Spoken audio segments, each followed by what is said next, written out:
وأنا نقلّب في الفيسبوك لقيت فيديو حرق لي دمي، راجل طوله بطنطولو، حرام حتى واحد كلمة راجل فيه، واقف يعفّس الطماطم برجليه، نعمة ربي عفّس فيها برجليه.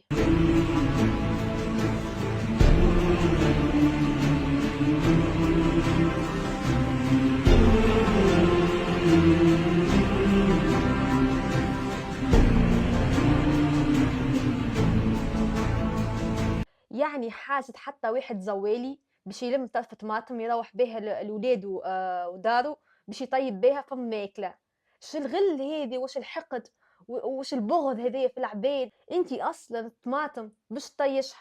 علاش تفعّص فيها برجليك؟ نحب نفهم أنا، لا وزيد يضحك، زيد يضحك وهو يعفّس في نعمة ربي، يزيد يضحك من فوق، يعني راجل كبير المفروض تكون قدوة. المفروض تعمل لآخرتك، راهي برشا ناس زواولة، راهي برشا ناس جواعة ما عندهاش حتى حق خبزة، وهو يضحك كأنه يقول شوفوني كيفاش أنا نحقد في الزوالي، أنا الحق الراجل هذايا ما نعرفش من أنهي دولة، من تونس أو من دول مجاورة، حبيت نقول لك حسبي الله ونعم الوكيل فيك، إن شاء الله هاك النعمة هذيك اللي تعفسيها برجليك تطيح فيك، بصح ما عادش فما رحمة في قلوبكم، شبيكم وليتوا تكرهوا بعضكم هكا يا أخي ما عادش عندكم إنسانية.